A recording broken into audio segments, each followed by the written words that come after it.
chips là, permets-moi de te dire qu'ils sont chez Akol. C'est de la purée, ensuite ils donnent la fente. Ils ont perdu, ouais, c'est ça, ils ont perdu leur. Soura classique.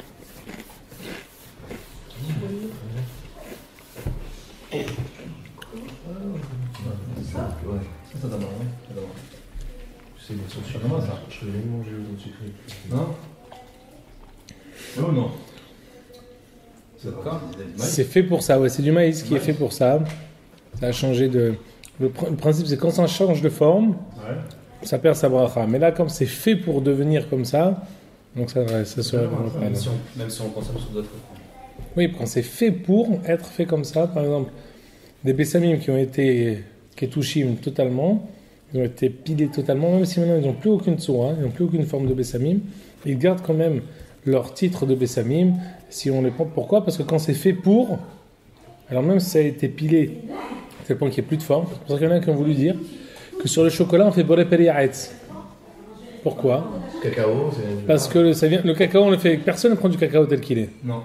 Le cacao, il est fait uniquement pour ça. Maintenant, il y en a qui disent les marassés, fait boré periaetz sur le cacao, sur le chocolat. Mais aujourd'hui, pourquoi on fait chez Akol? Parce qu'on rajoute beaucoup de sucre. Oui, il faut autre chose à dire. Du lait, on transforme. Mis à part, mais c'était du 100%. Alors, il faut de fortes chances qu'on doit faire boré periaetz. Mais bon, c'est juste pour vous donner une. Non, moi, je mange le chocolat 99%. C'est du fait boré periaetz, c'est pas une erreur. Non, c'est pas à manger. Non, si. Tu mets dans la bouche, très bon. Faut juste laisser fondre. Il faut savoir le manger. Non, il faut savoir le manger. Non, ça colle le pâté, c'est faut pas croquer. Non, c'est pas croquer. C'est très bon. Quand tu sens le truc, c'est très bon. Moi, je vais tuer à manger. On fait à chaque fois. Si tu fais boré periaetz, tu ne te trompes pas. D'accord. Ça, j'ai jamais pensé. Si tu veux faire un hidouche, tu es à table avec des gens, tu refais boré periaetz, ils tombent de la chaise, tu leur expliques pourquoi tu fais boré periaetz. Amen. Il y a le Rav Shlomo Zalman Auerbach qui dit de faire comme ça, son Sfaradim, et le Rav Dov Lior qui dit de faire comme ça. D'autres s'accordent à dire comment il faut faire chez Akol, mais de faire boré periaetz, c'est sûrement pas une erreur. C'est ça? Amen. Bon. On continue dans Netiv Gimilot Hasadim. Je vous invite à voir la deuxième page de votre photocopie, la deuxième page. Je tourne la page.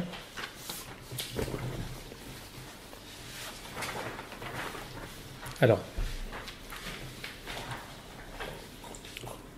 Là, on commence maintenant. Après avoir vu dans les deux shiurim précédents sur Netiv Gmilut Hasadim, d'abord l'enjeu, la gravité et l'importance de Gmilut Hasadim et jusqu'où ça peut nous amener. Quelqu'un qui n'est pas scrupuleux du Gmilut Hasadim, ça peut l'amener à un point où en lo halek li olam haba. Sedom ra'im ve'hattaim ra'im ba'olam hazeh hattaim li olam haba elahem halek li olam haba. C'est pas seulement qu'ils ne sont pas scrupuleux, ils ont légiféré contre le Gmilut Hasadim. Après avoir vu le shiur dernier que Gemilut Hasadim, quelle est sa force et qu'est-ce qu'elle peut réparer, amener. On avait vu Abaye et Rava qui étaient des descendants de Elia Cohen. Et les descendants d'Elia Cohen a été décrété sur eux qu'ils ne dépasseront pas leur Alénovel Alechem 18 ans. Malgré tout, à l'aide de Torah et Gemilut Hasadim, voilà, de Gemilut Hasadim tout court, on peut transcender toute Gezerah, même une Gezerah, un décret qui aurait été fait avec un serment, chez Voura, la Gemilut Hasadim, elle peut le dépasser. Ça, c'est la Ma'ala et le Sachar du Gemilut Hasadim. Maintenant, on va essayer de définir qu'est-ce que c'est Gemilut Hasadim. Quelque chose de très intéressant. Qu'est-ce que c'est Gemilut Hasadim? Alors regardez, à la fin du paragraphe, au début d'un paragraphe, Uf Perek Kama de Sota. C'est la première colonne de la page de droite. Uf Perek Kama de Sota. Amar Rav Aha. Madirtiv Ahare Adonai Elohechem Telechu. Il y a un passage qui dit d'aller derrière Akadosh Baruch Hu, d'aller sur les pas d'Akadosh Baruch Hu.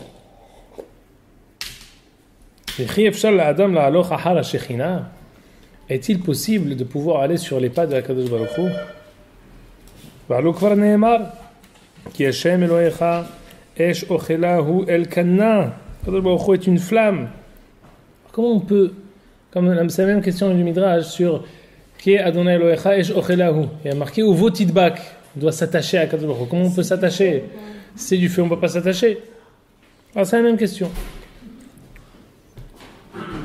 Et là, Mahu Malbish Arumim Dirti Vayas Adonai Le Adam Ulishto Kotnot Or Vayelbishem Af Atta Halbesh Arumim Kadosh Baruch Hu Mevaker Holim Ki Dirti Vayera Elav Adonai Af Atta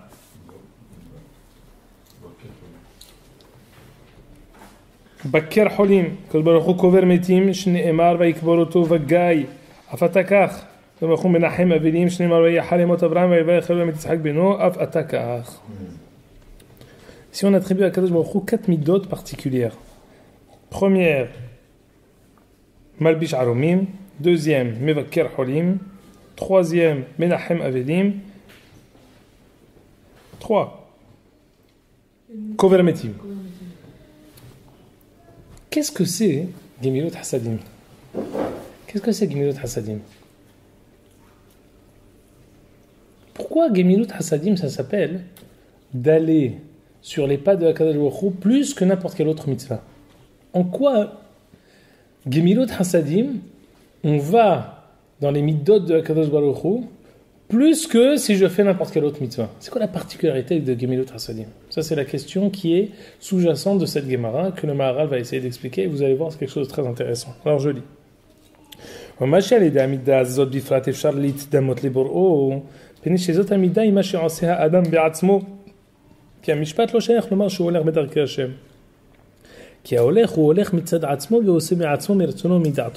וזה נקרא שהוא הולך בדרכי השם כאשר עושה דבר מדעתו. ואילו המשפט הוא מחויב לעשות. צדקה, y a-t-il une différence entre tzedaka et Gemilut Hasadim? Alors c'est une Gemara archi connue dans Masechet Sukkah que tzedaka c'est que pour les aniyim. Gemilut Hasadim, ben la aniyim, ben la ashirim. C'est quoi un exemple de Gemilut Hasadim? Prêter de l'argent. Prêter de l'argent, on ne prête pas que aux pauvres, on prête même aux riches. On prête surtout aux riches. Voilà, exactement. Hazak ou Baruch. C'est une halakha très intéressante qui vient de dire. C'est une halakha dans Avat Hesed du Hafetz Haïm. On ne prête pas à quelqu'un sur qui on sait qu'il ne va pas rendre. Et si on lui prête, c'est une avera. Pourquoi? Tu lui donnes un enjeu sur lequel il ne peut pas s'y tenir. Il ne faut pas lui prêter. Si tu veux vraiment, ça te fait mal au cœur, donne-lui matana. Mais tu veux faire alva'a, tu ne prêtes qu'à quelqu'un qui est à même de rendre. Et autre différence entre Gemilut Hasadim et Tzedaka. Tzedaka que bimamono. Gemilut Hasadim ben bigufo ben bimamono. Parfois, et c'est ça ce qu'on va essayer d'expliquer, pourquoi la Gemilut Hasadim c'est plus que d'autres choses comme le Mishpat, comme la Tzedaka. Le Maharal explique qu'il y a beaucoup de choses qui commencent d'un sentiment humain. Par exemple, quelqu'un qui voit un pauvre dans la rue, il a tout de suite pitié de lui. Ce qui va être le moteur de son don, c'est quoi? C'est la pitié qu'il a eue envers lui. C'est bien, attention, je ne dis pas que c'est quelque chose de contraire. Pitié, rahamanim ben rahamanim, c'est quelque chose de très bien. Mais qu'est-ce qui va initier mon action? Qu'est-ce qui va être le moteur de ma matana? C'est ce que je vais voir ici devant moi. Il y en a qui disent, c'est vrai aussi chez Umot HaOlam, il y en a qui vont dire que les pauvres qui sont dehors en hiver en France, à Paris, qui dorment devant les bouches des égouts pour se réchauffer, il y a beaucoup de gens à qui ça dérange, pas parce que ça les dérange eux de les avoir comme ça, pas parce que ça les dérange de voir ces pauvres-là avoir froid, ça les dérange eux chez eux, quand ils sont dans leur petit chez-soi, c'est-à-dire que ça les gêne. Pour eux, ils s'en fichent. Mais le fait d'être chez soi et de savoir qu'il y a des gens comme ça lui donne une mauvaise conscience. Et ça, c'est ça ce qui les dérange. Mais en fait, eux, par rapport à eux-mêmes, ils ne veulent pas leur donner pour eux. Ils veulent pour apaiser leur conscience. Comme quand les gens ils viennent au cotel, ils viennent avec quelques billets. Pourquoi? Pas toujours parce qu'ils veulent faire tzedaka, aussi pour faire tzedaka, mais parfois c'est le moment d'expiatoire pour eux. Je vais au cotel, en même temps je fais tzedaka, c'est quelque chose qui est... Mais le but, le moteur, c'est pas forcément Retson Hashem. Ça sera aussi Retson Hashem, mais c'est bien d'avoir pitié. Mais ça commence d'une situation donnée, et face à cette situation donnée, je réagis. C'est quelque chose d'humain. Dans la mesure où c'est quelque chose d'humain, on ne peut pas dire sur ça que c'est Ahare Hashem Elohechem Telechu. Ça ne s'appelle pas aller sur les pas de HaKadosh Baruch Hu. Pourquoi ? Parce que c'est quelque chose qui reste limité, quelque chose qui reste figé. Si je n'avais pas vu le Hani, je ne lui aurais pas donné de tzedaka. C'est seulement parce qu'il s'est présenté à moi que je lui ai donné. Par contre, Gemilut Hasadim, c'est quelque chose qui est éternel. C'est quelque chose qui ne va pas forcément commencer d'une situation. Il y a des fois où il faut qu'il y ait un mort pour que je l'enterre. Il faut qu'il y ait un malade pour que je le visite. Mais, par exemple, le fait de vouloir les Sameach Hatan Vekala, qui fait partie aussi de Gemilut Hasadim, de rejoindre Hatan, ils n'ont pas besoin de moi pour être heureux. Ils sont les plus heureux du monde, même sans moi. Mais, l'Ifni Mishurat Hadin, l'amour de Am Israël envers son prochain, la volonté de vouloir s'associer à leur joie, c'est ça ce qui m'amène à aller au-devant des choses. Il dit le Maharal, c'est en cela que Gemilut Hasadim, plus que Tzedaka et d'autres choses, s'appelle aller sur les pas de HaKadosh Baruch Hu. Pourquoi ? Parce que c'est quelque chose qui dépasse les données et la situation qui est devant moi. Même s'il n'y avait pas eu cette situation-là, même s'il n'y avait pas eu ce besoin, je serais parti au-devant des choses et je l'aurais fait. Comme ce qu'on peut donner toujours l'exemple du Mesilat Yesharim, quand quelqu'un il fait quelque chose parce qu'il est contraint, quand quelqu'un il fait quelque chose pour aller au-devant. Il donne à Abba Mesilat Yesharim l'exemple de vouloir satisfaire son père. Parfois, avant même qu'il ouvre la bouche, je veux lui faire plaisir. Je vais au-devant de ses attentes. Ça, c'est Gemilut Hasadim, c'est-à-dire que ça ne commence pas forcément, le père il peut ne pas avoir besoin, mais moi je veux aller au-devant de ses attentes. Il n'a pas besoin, je lui amène, je fais. Gemilut Hasadim, ça se rapproche plus de quelqu'un qui va au-devant des choses, plutôt que quelqu'un qui a un besoin, alors approche, t'amène. C'est le premier sens. Je continue à lire dans le Maharal. רק כאשר הוא עושה חסד, ואילו המשפט הוא מחויב לעשות משפט, ולא נקרא זה שהולך בדרכי הקדוש ברוך הוא. רק כאשר הוא עושה חסד לפנים משורת הדין, והוא עושה מדעתו ומרצונו, בזה שייך שהולך בדרכי השם.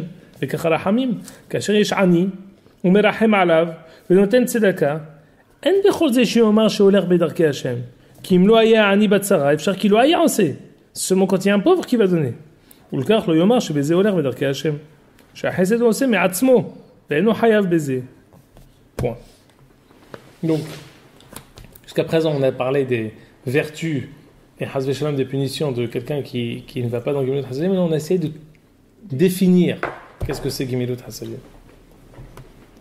On avait mentionné la dernière fois que le Sefer du Havetz Haim s'appelle Ahavat Hesed. Le prophète dans Micha, il dit Ki im asot mishpat hatzne alechet ve ahavat Hesed. Le Hesed, il ne faut pas seulement faire, il faut aimer faire le Hesed. C'est-à-dire que réussir à ancrer en nous cette volonté d'aller au-devant pour pouvoir faire du Hesed. Gemilut Hasadim, c'est aimer. Quelqu'un qui dit, oh là là, j'ai le mariage de celui-là, obligation d'y aller. Non, Ahavat Hesed. La joie de vouloir aller au-devant de notre ami, ça c'est Ahavat Hesed. C'est ça la Gemilut Hasadim dont il s'agit ici. Et maintenant, on en vient à une Gemara qui est vraiment extraordinaire. Je vais vous poser une question. Moshe Rabbeinu, il avait plusieurs prénoms? Ou il avait qu'un seul prénom, Moshe? Il faut avoir un nom égyptien. La Gemara dans Sota dit qu'il avait beaucoup de prénoms. Rabbi Meir Omer, Tov Shemo, Vatere Oto Ki Tov Hu. Elle a vu qu'il était beau. Rabbi Meir Omer, Tov Shemo, il s'appelait Tov. Qui disent Tuvia, il s'appelait Tuvia. Qui disent, il s'appelait Avigdor. Plusieurs prénoms, Tov, Tuvia, Avigdor. Ceci dit, le prénom éternel de Moshe est Moshe. Qui c'est qui lui a donné ce prénom? Égyptien. C'est Batia. D'ailleurs, permettez-moi de dire, dans Divrei Hayamim, il est écrit Bitia. Mais bon, le Midrash dit Bitia, Batia. Mais dans Divrei Hayamim, tel que c'est ponctué, c'est Bitia. Et le Midrash enseigne et dit Bitia, Batia, fille de Dieu. C'est-à-dire qu'elle a été envoyée par Akadosh Baruch Hu pour faire ce qu'elle a fait. Mais La vraie ponctuation du prénom, c'est Bitia. C'est très bien. C'est elle qui lui a attribué ce prénom. J'ai une question à vous poser. Pourquoi c'est ce prénom-là qui a perduré et on a la pérennité du prénom de Adon Kol HaNevi'im? C'est quoi? C'est Moshe. C'est un prénom d'une égyptienne. On aurait pu lui trouver quand même un autre prénom. Elle a donné une explication. Même si elle est égyptienne, elle a dit qu'est-ce qu'elle a sauvé de l'eau. Minamai Mishitio, alors? Mais alors, c'est pas vrai. Quoi, Tov, c'est pas mal quand même. Atera Oto Kitov, ou Tov Shemo. Rabbi Meir, il nous dit que, d'une certaine manière, Akadosh Baruch Hu, si on peut s'exprimer ainsi, lui avait donné le prénom Tov. Sa mère, Yocheved, elle lui avait donné le prénom Tov. Quoi? Et alors, Yocheved, elle n'est pas. Amram, Gdol Haddor Haya. La Gemara dans Sota nous dit. Quoi, le prénom de la Behira de Amram et Yocheved. Oui, mais. Gdolé Hador, ça n'a pas suffi. C'est moins bon que ce qu'elle a fait Bat Paro. Mais Charbonneau, il a grandi chez Paro, donc ils ont vu qu'il est Moshe, ils l'ont laissé Moshe, ils n'ont pas changé son nom. Ah ouais? Comme ça tu penses? En fait, c'était un hasard. Il y a eu un. L'amour qu'elle a donné, c'est quelque chose par rapport au nom. L'amour qu'elle a apporté à Moshe, Elle aurait pu le laisser là-bas. Donc. Ah ouais, Elle aurait dû le laisser là-bas. Même si elle avait un profit entre guillemets pour elle, mais. Elle aurait dû le laisser là-bas. Donc, qu'est-ce que vous essayez de dire? Qu'en fait, c'est un prénom Qui vient de. Qui a une source d'amour au départ, qui a une source bonne au départ. d'amour. Mais les parents aussi avaient une source d'amour. De Chesed.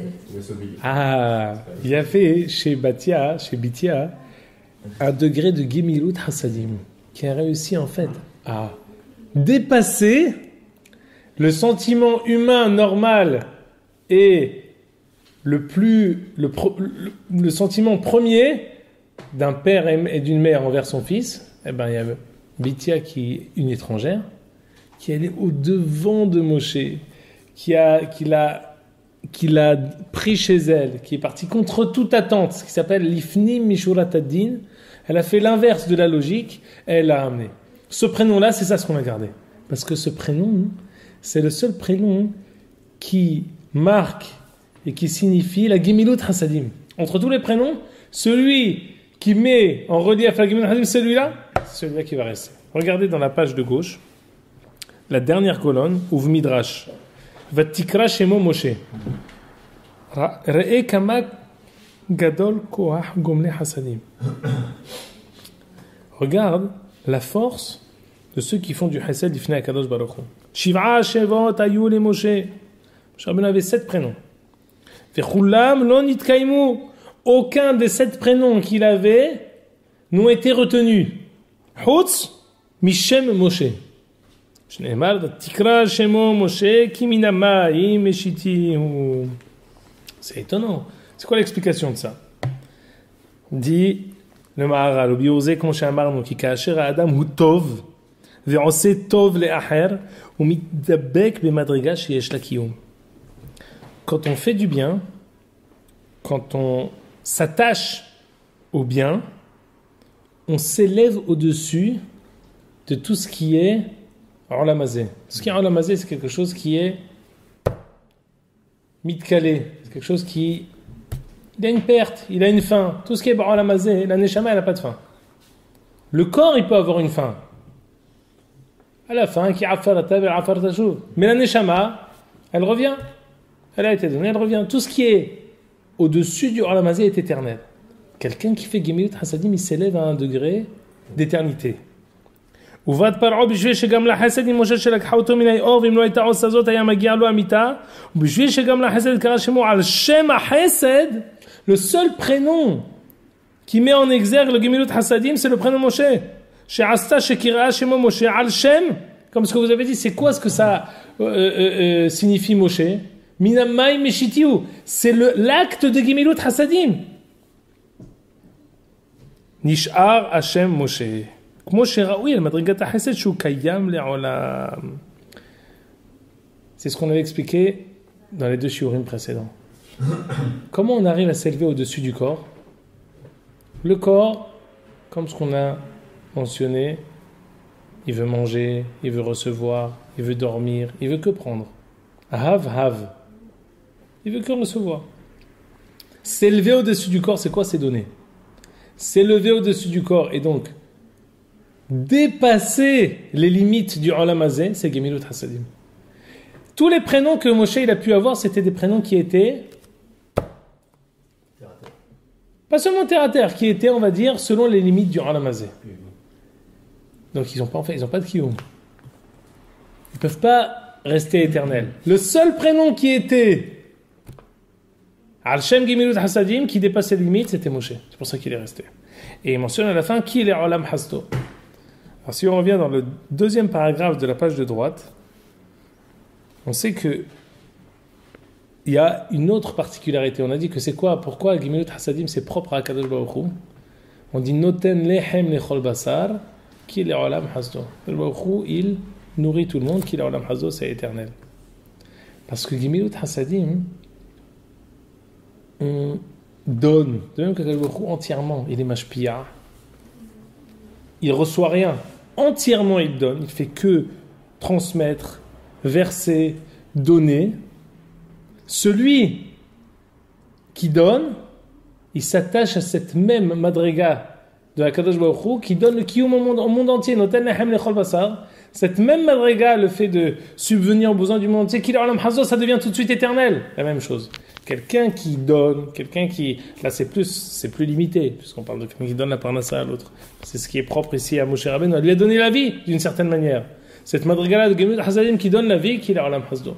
Quelque chose qui reste à jamais, quelque chose qui reste éternel. Donc aujourd'hui, on a défini, essayé en tout cas une première partie. Ça continue, le Perek Aleph il continue. On a encore quelques Gumarot avant de terminer le Perek Aleph pour continuer à définir qu'est-ce que c'est Gemilut Hasadim. Ad Kan pour ce qui était Netiv Gemilut Hasadim.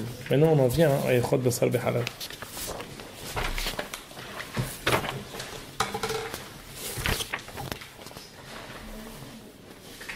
Je crois que j'en ai fait 4. Donc,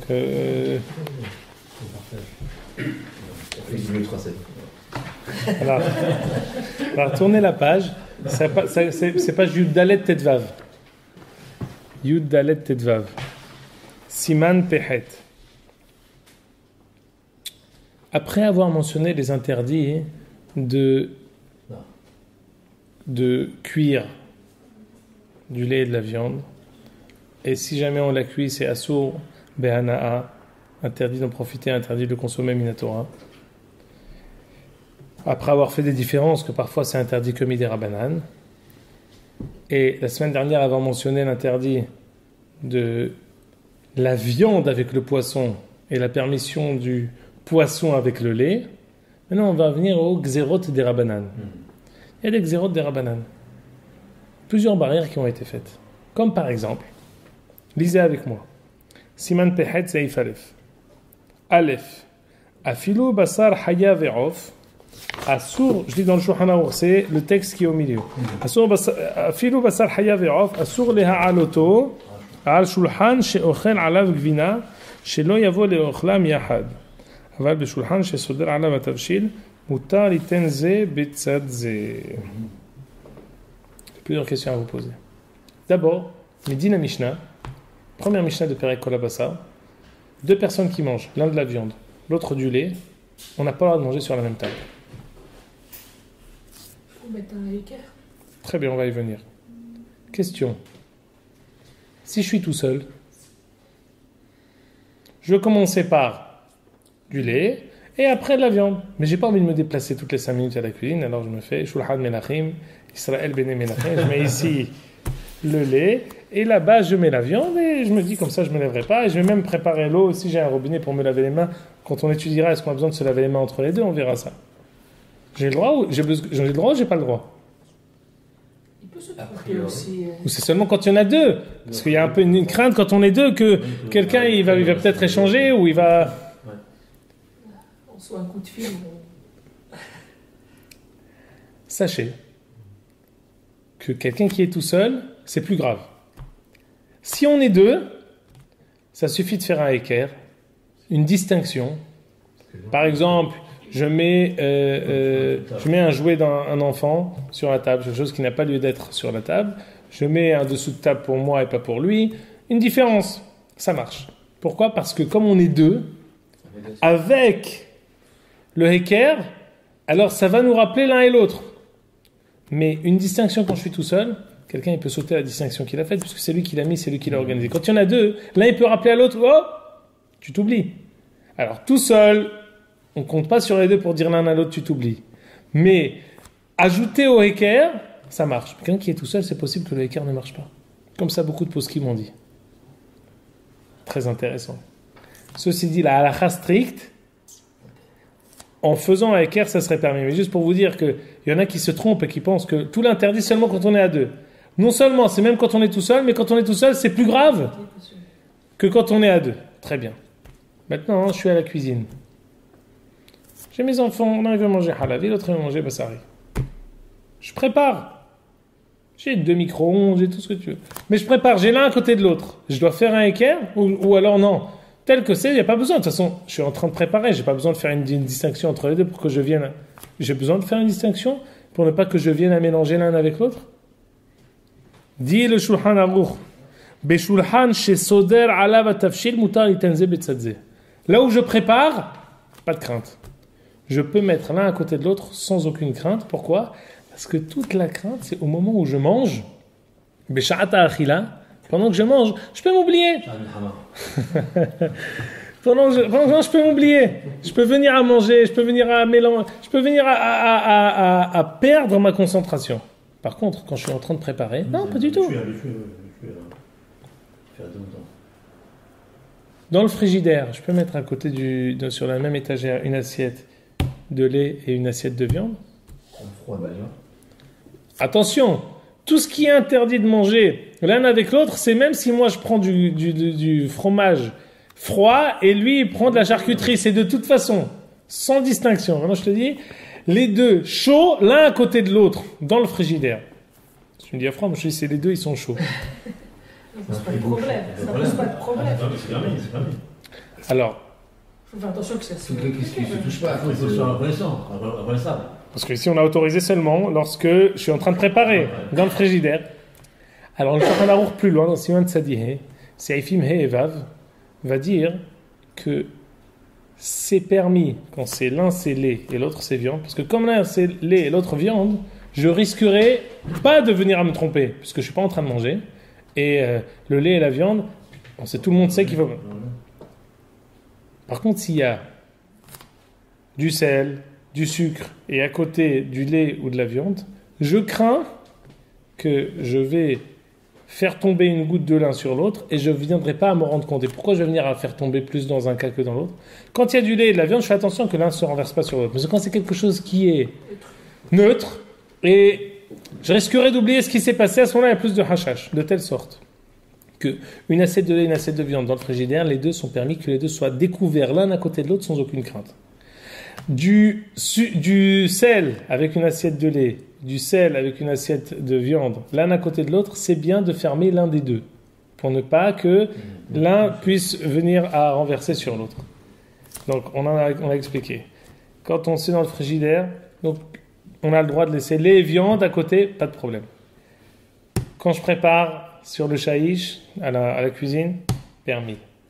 Quand je mange, si je suis à deux, il faudra faire un équerre. Et si je suis tout seul, c'est possible que le équerre ne marche pas. La halakha, le équerre marche quand même. Très bien. Ma'adin, si on est deux, ou alors je suis tout seul, mais je demande à quelqu'un, écoute, toi tu manges pas, lui il fait ses devoirs.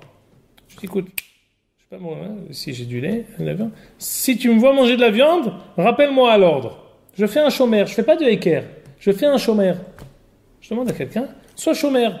Regarde comme quand quelqu'un parfois il veut faire arvit, il veut manger avant arvit, et on parle qu'il n'a pas de minyan kavua, il peut demander à quelqu'un, à son ami qui a déjà fait arvit, il dit écoute, je vais manger avant de faire arvit, rappelle-moi que je dois faire arvit après, c'est bon. Est-ce que c'est pas un moussac de chômeur? Il y en a qui va me rappeler. Est-ce qu'un chômeur dans ce cas-là ça peut marcher? Je lui dis écoute, je mange tout seul, rappelle-moi si tu me vois perdre la tête, rappelle-moi alors. Alors écoutez, il est écrit ici dans le Shulchan Aruch. Et le chômeur aussi va oublier. Ça coupe encore la kavod. Cette dikata. Fait méod. Regardez comme c'est écrit, regardez dans la page derrière. Regardez la page derrière, dans Hidushé Rabbi Akiva Eiger. C'est une ligne, c'est du côté gauche de la page Tetvav. Hidushé Rabbi Akiva Eiger, c'est là. Regardez, c'est là, dans la page.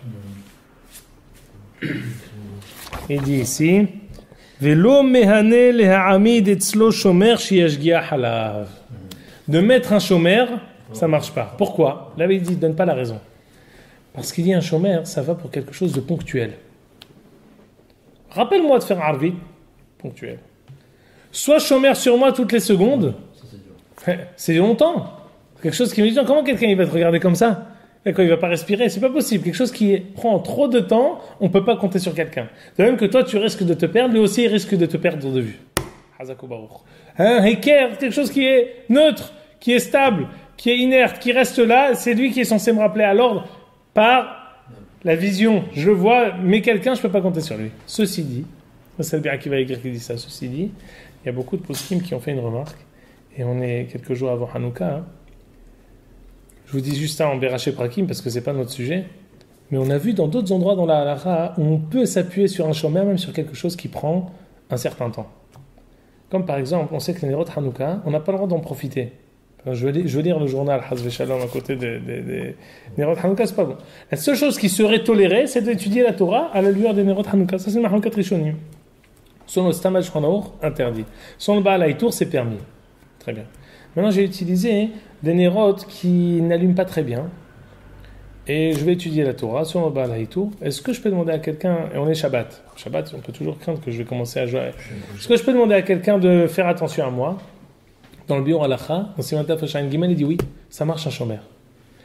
Alors tout le monde dit, mais attends, mais c'est pour un certain temps. Il dit oui, qui c'est qui dit que ça marche pas pour un certain temps? Il se met directement en contradiction avec son Rabbi Akiva Eger. De telle sorte, question, est-ce qu'un shomer ça marche? Réponse, ça dépend de la question.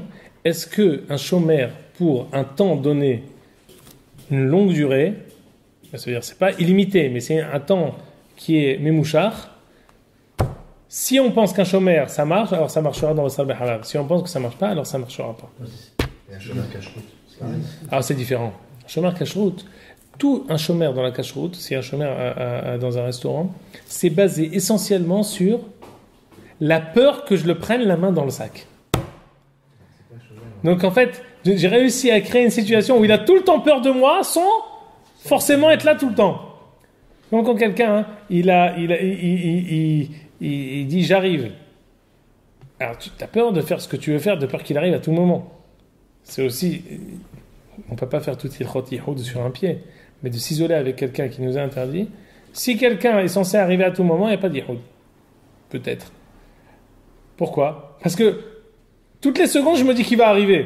Mais pourtant, il n'est pas venu toute la soirée. Oui, mais il m'a coincé pour toute la soirée. Parce que toute la soirée, j'ai pensé qu'il allait arriver. Alors, j'ai réussi, sans arriver une seule fois, à me paralyser pendant toute la soirée. Ça, c'est ça. Le shomer, c'est essentiellement basé sur ce qu'on appelle mirtat. Il a peur. C'est ça le ikar du shomer. Parce que le shomer, il ne faut pas qu'il fasse un travail de tout le temps derrière. Il faut qu'il fasse un travail en amont. De faire en sorte qu'il n'y ait jamais rien d'interdit qui rentre. Que s'il y a une petite chose interdite qui rentre, il la voit tout de suite. Et eux, ils vont jamais se risquer à amener quelque chose d'interdit parce qu'ils savent que moi, je remarque tout de suite et si je les prends la main dans le sac et je leur enlève tout de suite la cache-route. C'est ça. C'est pas que j'ai réussi à faire quelque chose de permanent sans avoir besoin d'être tout le temps concentré sur ce qui se passe. Très bien. Par rapport au bouger, comme tu dis, un rab, il peut éviter. Un shomer. Alors, on va ça, mais halal. D'abord, ce que tu as dit, c'est juste. Selon Rabbi Akiva Eger, ça marche pas. Mais, finalement, selon la halakha, il y en a qui ont dit que si jamais un shomer pour un temps, une longue durée, il marche, alors ça marcherait aussi ici. Je veux dire, un rab, Shabbat, il ne peut pas étudier tout seul pour une bougie. Il peut donner cours à un talmidim avec une bougie. Parce que les talmidim, ils vont le rappeler s'il touche. Exactement. Et le shomer dans les oraner, on n'a pas le droit d'étudier à la lueur d'une bougie. Mais s'il y a un shomer, ça marche. Ça marche. Très bien. Donc on a étudié quand on prépare à manger, quand c'est dans le frigidaire, quand je mange tout seul, quand on mange à deux. Et est-ce qu'un shomer, il peut me permettre, ça peut faire office de heker. Très bien. Maintenant, on va donner un hidouche très intéressant. Ma'adin, si on est dans une cantine de travail, lui il mange. Chacun amène son plat. Chacun il vient avec son tupperware. Il prend les pâtes au fromage de la veille. Et l'autre il prend son schnitzel et son riz d'hier. Ou même pas d'hier, d'aujourd'hui. Mais en tout cas, il amène ça à table. Chacun il vient. Zébé maklo, zébé tarmino. Et on mange ensemble. ou pas. On peut manger physiquement ensemble, mais on se connaît ni d'Ève ni d'Adam. C'est permis. Ou alors il y a une crainte quelconque, qu'il y ait une takala, qu'il y ait un impair qui se fasse. Quand c'est comme ça, les gens ne partagent pas. Ouais, chacun il fait attention qu'il n'y ait pas. C'est Yves-Bet. Suivez avec moi, c'est Yves-Bet. Qu'est-ce que tu dis, toi? Ça dépend. À l'époque, Étranger, mais ça marche pas. aussi, c'était plus convivial et tu peux dire que tu parles avec le mec. Tu te retrouves au lendemain que quelqu'un que tu connais pas, ça fait taper la discussion avec lui. Tu vas pas manger son plat. Tu peux. Pour un an, mais on peut faire voter. Oui, c'est possible. Alors écoutez bien. Had asur, c'est Yves-Bet. On est revenu à la page d'après, page Tetzain. Had asur leha aloto al shulchan. Davka bishne bene adam amakirim ze et ze. Seulement si on se connaît. Si on se connaît pas, aucun équerre, il n'y a aucune crainte. Ça marche, finir connaître après dans ce cas. Pardon? Mais finir connaître dans ce cas. Alors c'est très non. La première fois, quand tu le vois, là, quand tu fais connaissance, tu vas pas taper dans son assiette. Non, c'est très intéressant comme question ce qu'il pose. Regardez le char. Est-ce que le pire, c'est ce que tu connais son niveau de cache-route de quelqu'un ça fait que déjà si le mec. Non, attention, ici la crainte, c'est que moi je mange de la viande, toi tu manges. Moi je mange de la viande, toi tu manges du lait. On parle que tout est cachère. La méadrine, mina méadrine. Le problème c'est que je mélange deux choses qui font la dynamite. C'est du lait et de la viande. Les œufs tout seuls ça marche, mais les deux ensemble ça fait de la dynamite. Tu dis vrai, dans les canyonymes, Oui. dans les restaurants en bas, Oui. il y a une seule pour tout le Oui, monde. mais attends une seconde. Je suis pas sur la même table. Moi je te parle moi à la cantine. Non. Dans les canyonymes, il y a plein de stands comme ça. On peut aller ensemble manger, on se connaît. Et là, il a pris la pizza, l'autre il a pris un shawarma. Très bien. Et on s'assoit. Ah, voilà. Alors écoute, qu'est-ce que ça veut dire makirim? Qu'est-ce que ça veut dire? Qu'est-ce que ça s'appelle makirim ou pas makirim? Est-ce qu'on se connaît ou on se connaît pas? Regardez le char dans la page Tetzain. Seif Katan Gimel. Bishne bene adam makirim ze et ze. She'enam mitbaishim ze mize veyochal kol echad mechavero. C'est pas seulement que je le connais, bonjour, de la tefila. Je le connais assez pour ne pas avoir honte de lui piquer une petite frite de son assiette. Ça, c'est si maintenant je le connais du bonjour, ça s'appelle enam makirim. J'ai pas besoin de faire aucun équerre. Aucune distinction entre nous deux. Quand il y a besoin de faire une distinction, on est assez copains pour pouvoir se piquer un petit bout du plat quand l'autre il est parti répondre au téléphone ou quoi que ce soit. Ça, à ce moment-là, il faut un équerre. Mais sinon, même si, attention, je réponds même si maintenant je sais que celui-là, il me pardonnera pas si je goûte. Ça veut dire, on est assez copains pour que je me permette de faire ça, même si je sais que lui, il m'autorise pas à le faire. Tu comprends? C'est mon coéquipier de tout temps, mais il est makpid lui. Sheli, shelcha.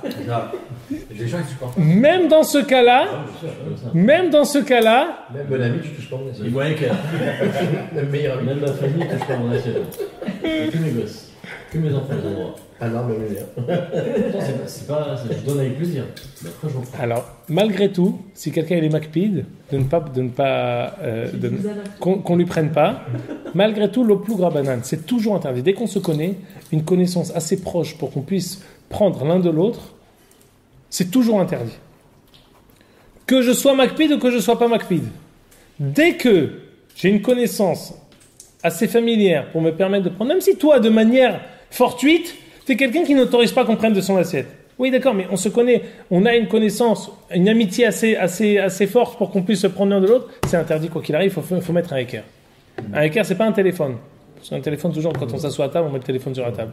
Il faut mettre, c'est quelque chose que on n'a pas l'habitude de mettre. Donc on a dit un jouet ou quelque chose. Dans ces canyonymes là, quand on va et que chacun il prend son compte dans la famille. Alors tu mets maintenant par exemple ton sac. Non, attends. Le sac sur la table. Alors si tout le monde le met, alors d'accord, non. Trouve quelque chose. Chacun il a son plateau. Ça Alors non, une seconde. Si chacun a son plateau, très bonne remarque. non, parce que c'est Raoul d'être sur la table. Enfin, Comme tout le monde dans le canyon a un plateau, c'est pas un équerre. Ah bon? Il faut que ce soit si maintenant à chaque fois que quelqu'un il mange différent quand même. Il y a viande rouge et des... si les plateaux sont de couleurs différentes, oui. Si c'est des couleurs différentes. Mais si, par exemple, chacun il a mis un dessous de table. Mais à chaque fois que je mange, je mets un dessous de table. C'est pas un équerre. Voilà, chacun a son plateau. Chaque restaurant a son, enfin entre guillemets, son plateau. Non, ça suffit pas. Chaque restaurant a son plateau, ça suffit pas. Il faut que chaque restaurant ait un plateau rouge et bleu différent. Il faut que ce soit. Non, c'est-à-dire qu'il y a le restaurant de pizza, il a son plateau rouge avec son enseigne. Le plateau de McDo, il a son truc avec son enseigne. Suffit pas. Il faut que la distinction elle soit entre lait et viande, pas entre différentes marques. Parce que tu peux te dire que les deux sont viandes et pourtant ils ont des couleurs différentes, donc ça veut pas dire que c'est ça le. D'accord, c'est ça la différence. Entre guillemets après. Donc je répète. Si t'as que deux plateaux de deux restaurants différents, un viande, un lait. Allez, oui, il n'y a pas de problème. Ça marche, mais là, c'est vrai. Les gagnoniques, généralement, c'est à la 4-5 et. Suite rapide. Enfin, il faut 4-5 cachets. Au jeu collectif. Alors, je répète. Si on se connaît et qu'on est assez familier pour se prendre, même si on est Macpid, c'est toujours interdit, il faudra mettre un équerre. Attention, un équerre, c'est rien du tout, hein. C'est pas grand-chose. Ça peut être quelque chose qui n'est pas ragil. Même pour une personne qui... Ça peut être sa montre. Si quelqu'un il a une montre, il n'enlève pas quand on mange. Suppose ta montre, tu la mets. Il faut qu'on le définisse clairement, hein. Pardon ? Il faut qu'on le définisse clairement. Quoi, qu'on dise l'un à l'autre ? Non, pas forcément. Il suffit de le mettre. Alors, c'est ça. Ça, c'est quelque chose qui est inhabituel. Oui, mais c'est quoi la différence pour moi? Il faut une montre. Moi, je pose ma montre. Là, on est simple. Là. Moi, je pose ma montre. Moi, je sais que c'est inhabituel. Vous savez pas que c'est inhabituel. Donc, qu'est-ce que ça change au niveau du équerre de faire ça dans un cas où on est plusieurs ou on cloche tout seul? D'abord, ta question est une très bonne question. Ensuite, cette question-là a été traitée à propos de d'autres halachot. On a ces mêmes principes où parfois on doit mettre un équerre à table. Qui c'est qui doit savoir? C'est l'homme ou la femme? Maintenant, on mange ensemble. Et on est dans la période où il faut que si on mange ensemble, il faut mettre un équerre. Qui c'est qui doit savoir? L'homme ou la femme? Alors le Rav Karaditz, il est ici, il dit que l'obligation, elle est pour l'homme de savoir, même si la femme ne le sait pas. Pourquoi? Parce qu'il dit que c'est l'homme qui est tenu. Dans notre cas, où les deux sont censés avoir les mains qui vont l'un vers l'autre, donc il sortirait que les deux doivent savoir que c'est un équerre. Et donc il serait préférable de le déclarer. Le équerre, voilà la montre. Hazak ou Baruch. Donc selon ta remarque, si pour les halachot qu'on a mentionné, ça suffit de mettre une montre et que le mari le sache, dans le cas de Bassar B'Halal, il faudrait que les deux le sachent. Hazak ou Baruch. Maintenant, si on ne se connaît pas, pas de équerre, pas besoin de équerre. Il n'y a pas de familiarité, personne. Très bien. Maintenant, j'ai une question à vous poser. Ma'adin, si moi je suis Bassari, et toi tu es Halavi, moi je suis Bassari, ça veut dire, je suis dans les 6 heures. Par exemple, voilà, imaginons-nous que ce soir Gabi nous avait fait quelque chose de Halavi. Et qui c'est qui a dit moi je suis Bassari? Voilà. J'ai failli manger. Ouais. Imaginons qu'il était Bassari. Il a besoin de faire un équerre quand il vient à table, de peur qu'il vienne prendre quelque chose. Ou alors, non, l'obligation c'est uniquement, moi je mange la viande, toi tu manges du lait. On a peur que, en même temps, on mélange les deux. Mais si quelqu'un il est Bassari de peur qu'il vienne à prendre du lait, ça c'est déjà très loin. Donc... Elle a d'avoir ça. Elle a d'avoir ça. Alors c'est vrai. Si c'est qu'il ne peut pas se retenir et qu'il va... Non mais toujours, mais s'il ne peut pas se retenir, c'est pas parce qu'il va mettre une montre qu'il va s'en empêcher. Tu comprends? Si quelqu'un qui ne peut pas se retenir, alors... Il faut d'un rappel, ça me rappelle jusqu'à quelle heure je veux... Donc non. Ils font qu'une heure, ils font 3 heures. Donc alcool panim, cette zéra c'est uniquement quand on prend du lait et de la viande en même temps, 2 personnes à ce moment-là. Hachamim ont fait la zéra. Mais sinon... pas la peine. D'ailleurs, mieux encore, je vais vous dire encore. Même pas. Quelqu'un qui mange kasher, quelqu'un qui mange pas kasher. Pas un juif, un goy. Et on mange à la même table, on est au travail. Même principe déjà, est-ce que ami de partager le plat, de prendre le plat de l'autre déjà? Est-ce qu'on a besoin de faire un équerre? On a besoin de faire. La tête de l'autre, c'est... Mais pourquoi? En se mangera pas. C'est pas cher, donc on mangera pas. Alors, c'est une très... Hazak ou Baruch. J'aimerais vous dire, pour 2 raisons. On parle que c'est mon ami, c'est mon coéquipier. Les deux, on est président, vice-président. On se permet. On n'a pas de secret. Président, vice-président, et ils viennent chacun avec leur repas et un truc qui va pas. Ils ont commandé chacun. Ouais. Non, pas du tout. La cantine, c'est pas assez bon pour eux. Donc il faut... Commander, voilà. Alors, très bonne remarque, il n'y a pas de hashash. Quand est-ce qu'il y a un hashash? Quand est-ce qu'il y a une crainte qu'on vient à prendre l'un de l'autre? Quand les deux sont permis. Exactement. Ça c'est du lait, ça c'est de la viande. Les deux c'est kasher, les deux c'est badat, saïda, haredit. Les deux c'est kasher de chez kasher. Mais quand c'est pas caché, jamais personne va aller prendre le jambon de l'autre. C'est quelque chose que c'est nikar bifnei atzmo. C'est quelque chose que quelqu'un ne veut pas aller prendre, il ne veut pas aller piocher. Quelque chose pareil, il n'y a aucun hashash. Quand est-ce que Hachamim ont institué de faire attention et de mettre un équerre? Uniquement quand c'est quelque chose de permis, auquel je risque de me tromper, mais c'est quelque chose qui est pas caché. Mais roche, il n'y a aucun hashash. Maintenant, on va voir la dernière chose.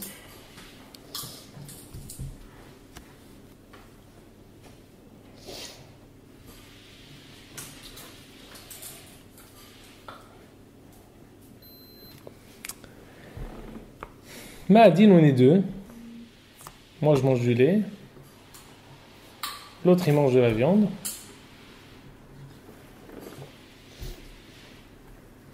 Et il y a une personne entre nous deux qui mange des pâtes parvées. Ça veut dire que c'est pas un équerre, une montre. En fait, une troisième personne. Il y a un outsider dans l'histoire. Il est entre les deux ou il est à table? Il est entre les deux à table. Il y a peu de chances qu'on aille piocher dans l'assiette de l'autre avec quelqu'un au milieu. Ah, pourquoi? Parce que c'est loin. Ouais. Mais s'il était proche, il est là. Moi, je suis là et lui, il y a celui qui mange du lait, il est là, moi, j'en ai viande. Mais il y a une troisième personne qui mange. Il y a une troisième personne qui mange. Est-ce que le fait qu'il y ait une troisième personne, sans que je l'ai nommé chômeur, quelqu'un qui mange, est-ce que le fait même qu'il y ait une troisième personne, ça peut me rappeler à l'ordre ou non? On a dit équerre, c'est quelque chose de d'inerte. Donc il ne peut pas servir de équerre, il peut Attention, servir de chômeur. Le chômeur, c'est quelqu'un même qui est assis là-bas sur le fauteuil. C'est pas quelqu'un qui est à table. Le chômeur dont on parlait, c'est un monsieur lambda qui est assis sur le fauteuil. J'ai fait attention, il est en train de lire un livre. J'ai fait attention, si tu me vois manger, lève le nez toutes les 5 minutes pour voir ce que je fais. Là, on parle de quelqu'un qui est à table. On sait que dans d'autres halachot, entre un homme et sa femme, quand il y a une troisième personne, il n'y a pas besoin de mettre de équerre. Alors, est-ce qu'on va dire ici que c'est la même chose? Oui, pas pareil. Parce que dans un cas, c'est ce qui va se permettre de faire avec sa femme. Dans l'autre cas, c'est quelque chose qu'on risque de faire avec...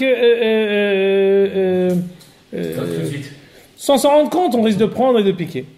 Ceci dit, ça reste une marloquette, mais c'est vrai que les marassés, on va dire qu'une troisième personne, ça suffit pas, il faudra mettre une montre, il faudra mettre un équerre. Dernière halakha. Nous deux, on mange un sandwich.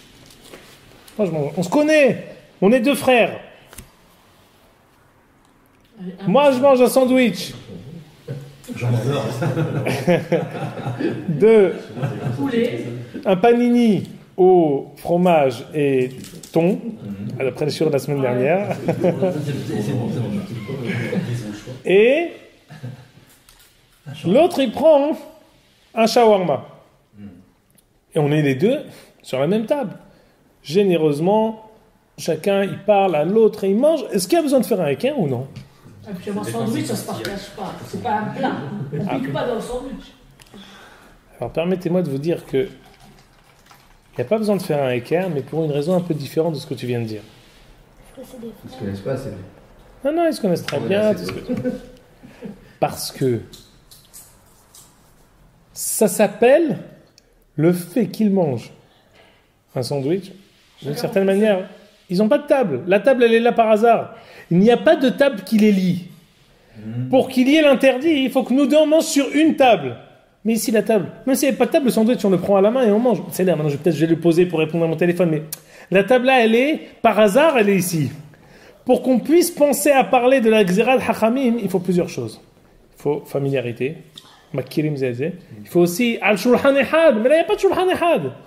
On a vu des cas où Shulhan Ehad c'est permis, quand je prépare et je mange pas. Mais là, on va voir un cas que s'il n'y a pas de Shulhan, même s'il y a Bnei Adam Makirim, ce sera aussi permis. Pourquoi? Parce que pour qu'on puisse penser à parler d'un interdit et de la Gzerad Hachamim, il faut que les deux on partage une seule et même table. Mais si chacun il a une table, chacun a une petite table, il n'y a rien.